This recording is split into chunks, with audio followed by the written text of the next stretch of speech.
This talk will be focused on the first part of FAMNA project plan, the evaluation of this new automatic trap that set this whole project started.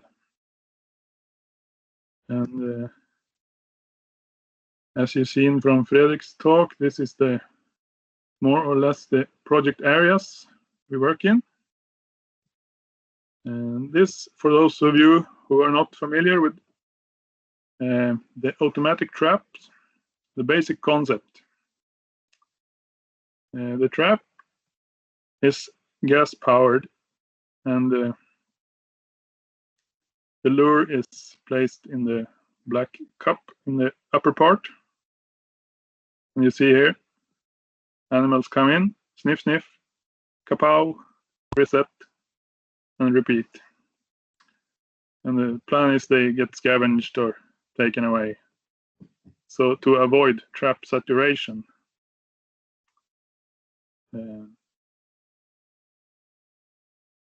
But that the one trap used in New Zealand is called A24, used for mice, stoat, rats. For this project, the company Good Nature developed a new, bigger, and more powerful model, the A18. The number 18 means the number of strikes you can use. It's a brand new model, never before used on mink. As Pia said, it's testing to ensure its humane function. Worked okay, and we would do in the project evaluation for durability, safety, and efficiency. To start off with durability, we set up, this was absolute beginning of the project work, and before any field work, set up a test preparation, triggered the traps once every 2 weeks in a different two traps every 2 weeks, 2 traps every 4 weeks, and 2 traps more rarely. See the results? A bit troublesome. The red means either the trap didn't strike or it was broken. And we did another test. We thought maybe good to test both in Sweden and Norway. As Norway has more humid climate, we have more dry and cold during winter. Also not successful. You see in the picture in the right, pieces falling apart from the traps. So indicating not only durability but also safety problems. We had, of course, discussions with the producers, and we sent traps to them to examine what could be wrong. And in the meanwhile, as the project is very much based on the use of these automatic traps, we went on with the field work and set traps in the field to test them during warmer times from May and onwards in 2018. We had 120 trap sites here in the Swedish area. We used more than 200 traps. We had still some mechanical problems and other problems, as I will come back to. Now you see the numbers in Norway, Finland also. It will be a bit fast here because it's just going through what we did to come up with conclusions later on. But we saw problems still remained in, it wasn't only in below zero temperature. We had issues with the low pressure. They didn't recharge. The plastic broke. The gas recharged, but the pin didn't retract. Some other things. This totally broken down piece here is the result from a trap that was washed out by the waves from this place, and then probably had some injuries on the beach, hitting on some rocks or something. But when tested, it blew apart, you can say. Luckily, it was out of his hands at the time. Just tested it and put it away, and then something happened. So we started to need to have safety glasses and gloves for safety reasons. And that was season 2018. A new version of traps developed. The company took this very seriously and investigated what could have gone wrong. And it showed that the factory they had hired to mold the plastic parts took some shortcuts and didn't really bother following the recipe for plastic. So the plastic used was much too brittle and fragile for this use. And we received before field season 2019 200 new traps.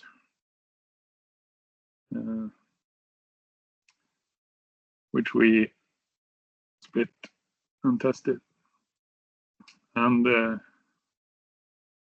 as we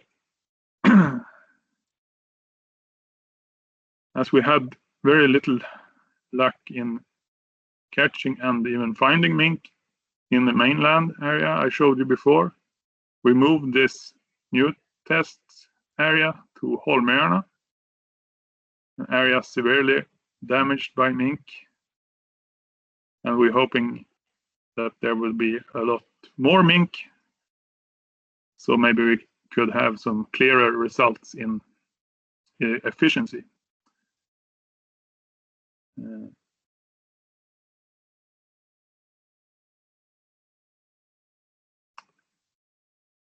I'll come back to efficiency evaluation later, but we tested every trap used in the field regularly when visited.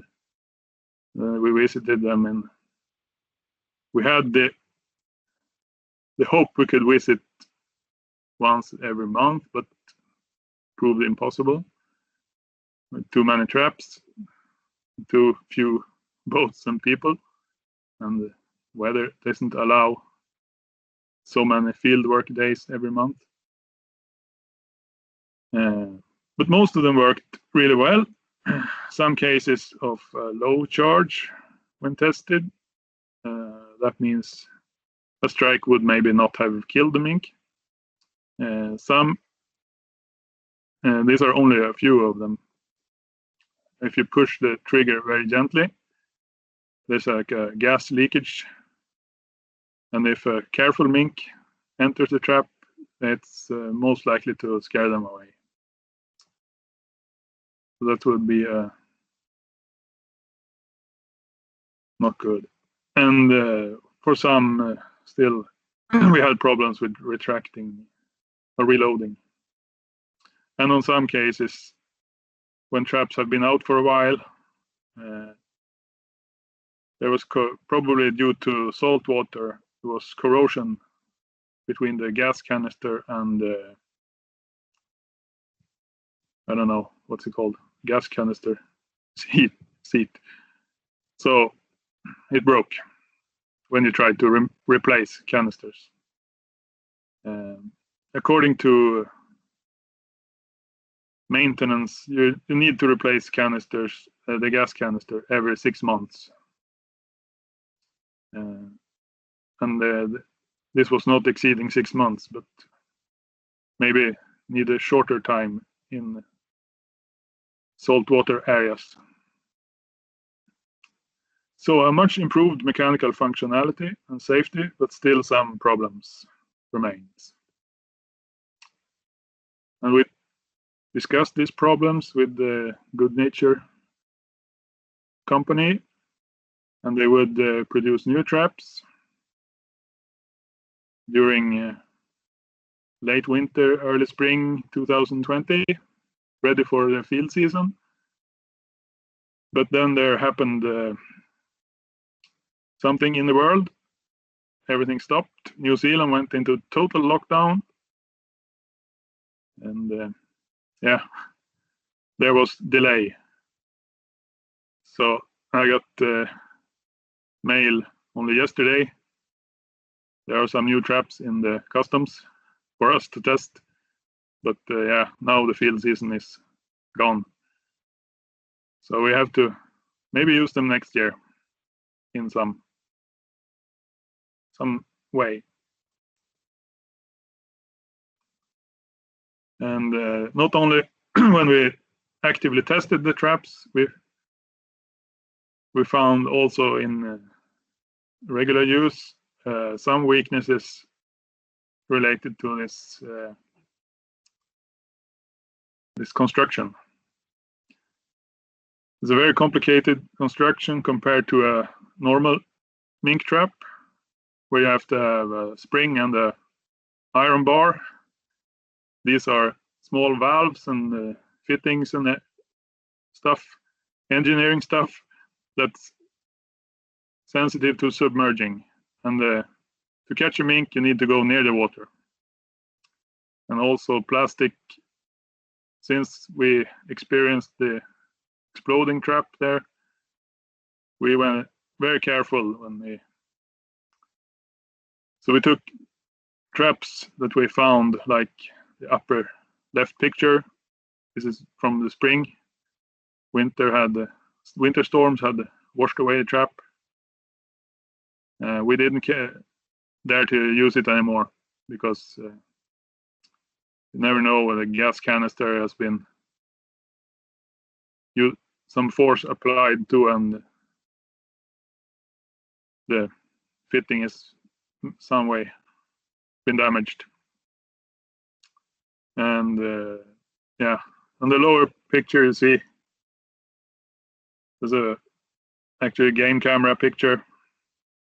There's a trap besides the log there, underwater completely. And this is inside. We were worried we're too far in the forest. No mink is going to visit here, because out of the just outside the breaks, that's where we usually anchor the boat on the beach. So this environment is hard on traps.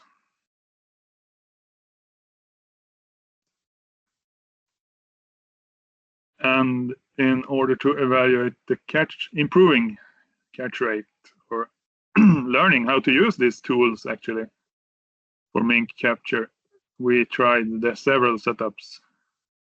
The original, as it is used in New Zealand,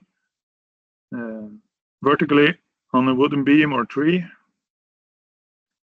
And we got permission from Naturvårdsverket, I think it was, to use without protective tunnels on mink rafts and on small islands where there would be less risk of bycatch. And we encountered some problems. There was the best mink habitat. There was not much trees. We used wooden beams and rigs for the camera, and that meant in high tides the traps and cameras washed away,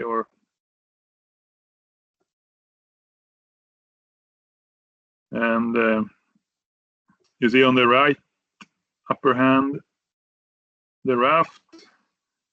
We were and what you say? We had some resistance from another invasive species, the muskrat. They occupied the rafts, built their nests. Rafts turned over, and both camera and trap were damaged. And we also, with the use of cameras, discovered there are lots of marten and fox, even on small islands, almost no vegetation. So a few bushes. Could be a marten appearing for a week during summer. And first summer of 2018, no catch for us.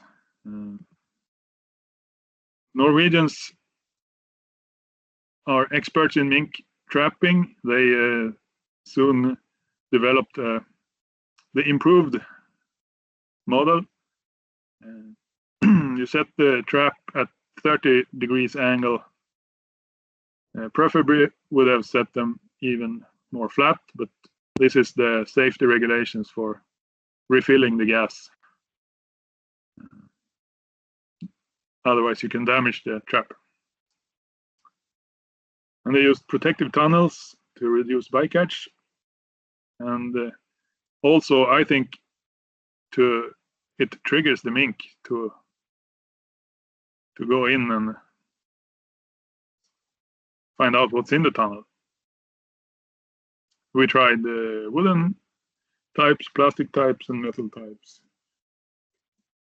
And this improved the results. The experts in Norway caught 11 mink in 2018 and autumn, and we copied this right away. And from 2019, this is what we use on every site. But we still couldn't stop improving. So this is a double extra improved two-way entrance tunnel with a moving floor to let the mink into the bait room, and to lure him that is the easy way out through the good nature trap fitted with a see-through cap. And for safety reasons, we had camera monitor inside and outside, and put them easily accessible where we can reach them quickly if something went wrong. This is an invention by one of our enthusiasts, Patrick Blomberg, helped us with the locations and the boat driving tips and all sorts of things. And it worked. 3 traps have been made and tested in Umeå, Strömstad, and Bodø. We caught 3 mink, and actually 2 at the same time in the trap.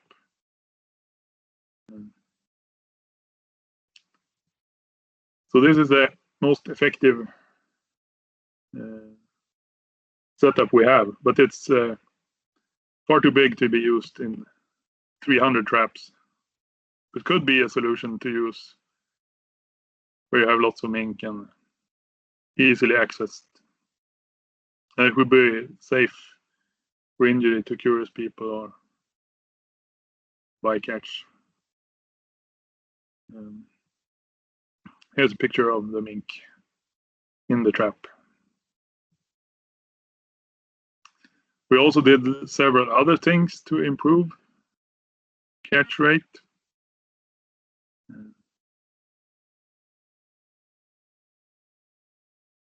We had mink padding on the trigger. Didn't work. And we compared the good nature traps to traditional traps. We had obviously, and not obviously, we had a much lower average catch rate in the good nature traps than we expected it to be lower, but not that much lower. Here's another example from Finland. Traditional traps, 39. Good nature traps, 0. Set up next to each other. Sweden, yeah, we had almost similar. So it could be we are just bad at trapping.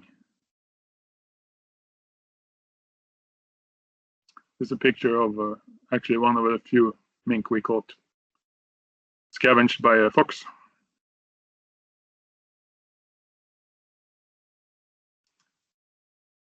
We did lots of tests with the lures and baits, trials. We probably didn't test everything, but we tested a lot.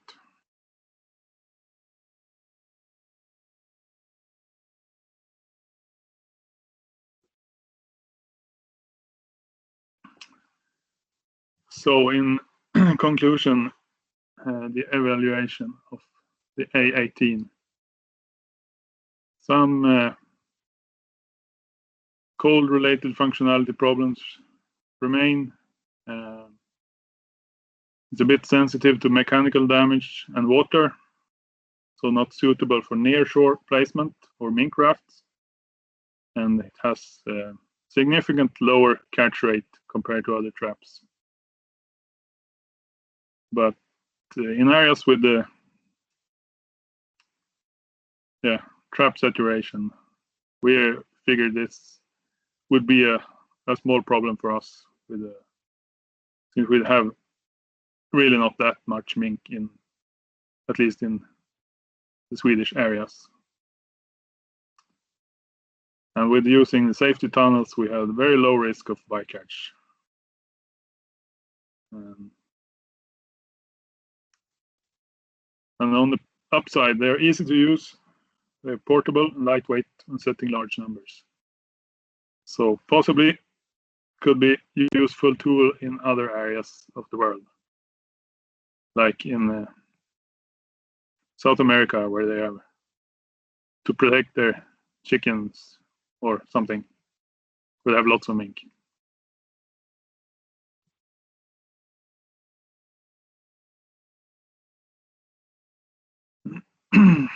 And I thank you for listening. Right, thank you, Peter. You remember, if you have any questions, please put them in the chat forum. I can start with a question. This good nature trap was obviously not a success story.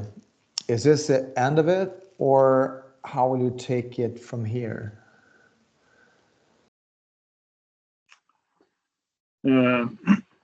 It was a bit of a disappointment, yes. But we feel we had some problems out of our own hands with the delays from COVID restrictions and so on. So there could be some more things to test, but we're not really. We have to figure this out during winter, I think. So you will not give up. You will carry on your